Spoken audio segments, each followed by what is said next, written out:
All right, what's up, showheads? We are getting back to our coverage of the first TMNT and Mighty Morphin Power Rangers crossover. We left off with issue number 3, and we get an epic fight to start this thing off. If you remember in issue 2, if you didn't catch the rest of the series, you can check down in the playlist to get fully caught up. But last issue, we were introduced to Green Ranger Shredder. Shredder took the Green Ranger powers from Tommy, and y'all, he looks dope. This design is phenomenal. And so we get a fight between Shredder and Rita Repulsa, and Shredder is clad in the Green Ranger costume, a mix of his own costume with the Green Ranger costume. And Rita shouts that he's corrupted the power coin. But Shredder corrects her with just an absolute boss moment that he has bent it to his will. Shredder's impressed with the power boost that the coin has given to him, enhancing his strength, his speed, and his senses. Bebop and Rocksteady have Rita's minions cornered, most of whom are unarmed and cower against two gun-wielding mutants. That is until Goldar attacks Rocksteady and orders the others to rally to him to make their Empress proud. Guys, this is amazing. 90s kids rejoice with everything that's happening here. So Rita warns Shredder that she has defeated greater enemies than him, but Shredder is ultimately unimpressed and reminds her that he has already broken one of the Power Rangers today and intends to break the others as well. Now, the question is will Rita stand by his side or stand in his way? The two clash with a force so powerful that both their minions cease fighting, wondering if they've just straight unalived each other. As Shredder locks his blades with Rita's staff, he tells her he knows about her powers from his allies in Dimension X and believes that they could be allies. The two refuse to yield to the other, but agree to a temporary partnership in the name of defeating their enemies. The enemy of my enemy sort of thing. From here, we cut over to Tommy's cell where he calls out to Tyler and tells him to let him out.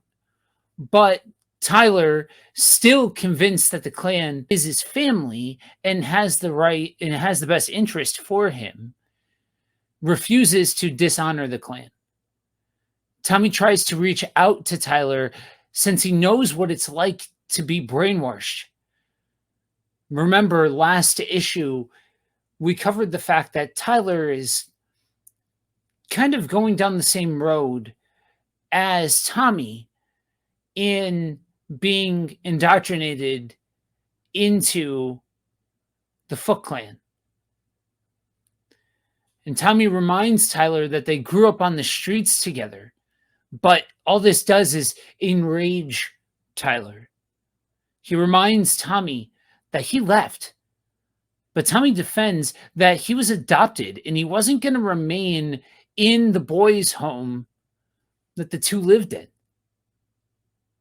Tyler accuses Tommy of surfing in California while he grew up on the streets surviving by himself.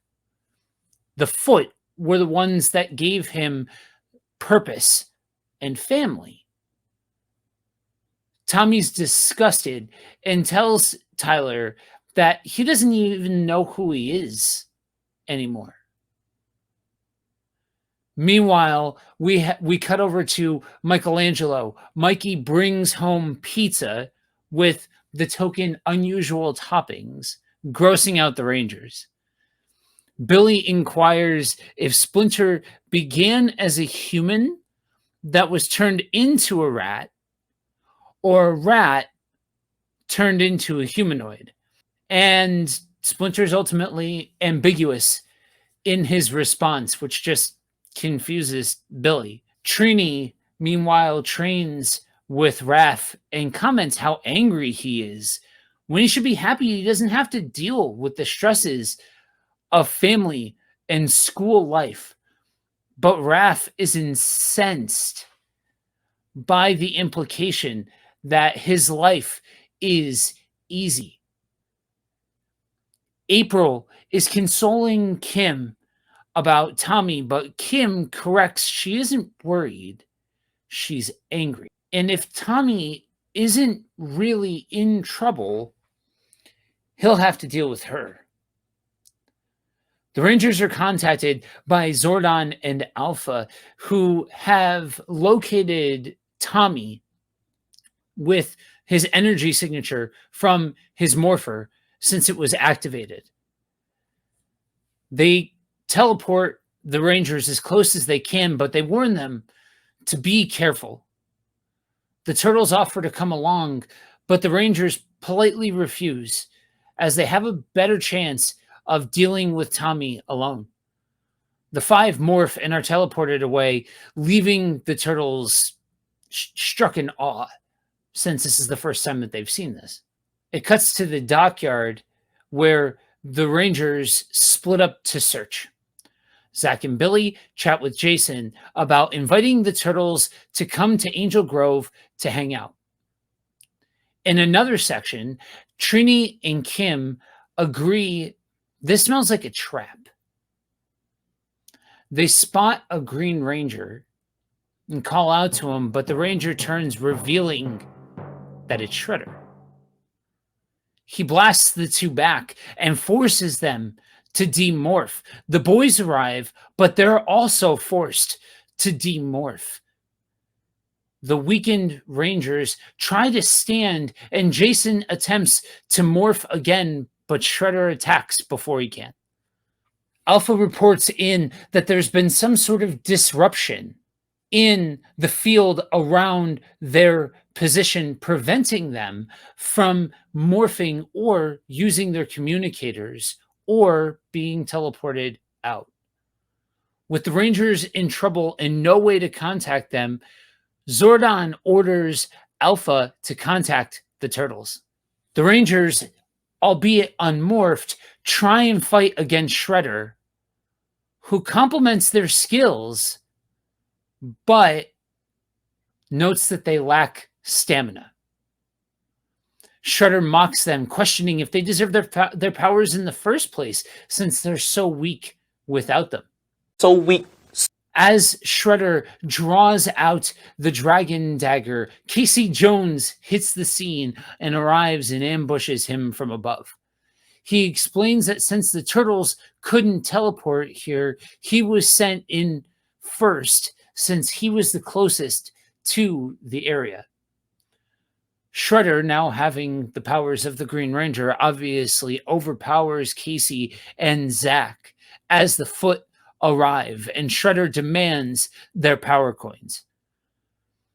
The Rangers realize this is a fight they can't win, and they retreat to a point they can use their communicators. Shredder calls them cowards and warns that if they do not hand over their power coins by sunrise, Tommy's life is forfeit. The Rangers make it out of the distortion field and teleport away, and Shredder contacts Rita and tells her that the Rangers are powerless. She can begin when ready.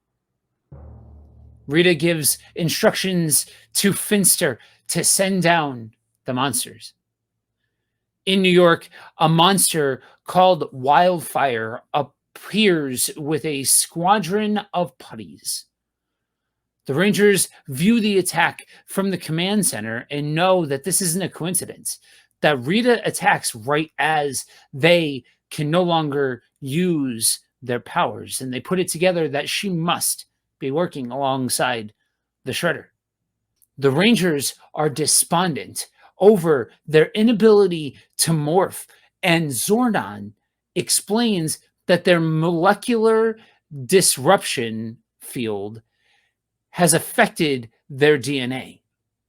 The power coins are still active, but the Rangers can't use them. There's also still the matter of rescuing Tommy from Shredder. Billy is the one that suggests a rather radical solution. And this, guys, is when we leave off with the 5 teenagers handing over their morphers to none other than the Turtles and April. And guys, that is where we leave off with issue number 3. Yes, guys, in issue number 4, we will be getting the Turtles as Power Rangers. Guys, if you have not already, I want you to hit the button down below. Make sure that you are subscribed and tick the bell for notifications so that way you guys are alerted and know when a new episode drops. Guys, only a portion of you are subbed to the channel, and so if you would go ahead and sub, let people know what we're doing. We're covering everything Heroes in a Half Shell. Thank you guys. Until next time, Cowabunga Shellheads.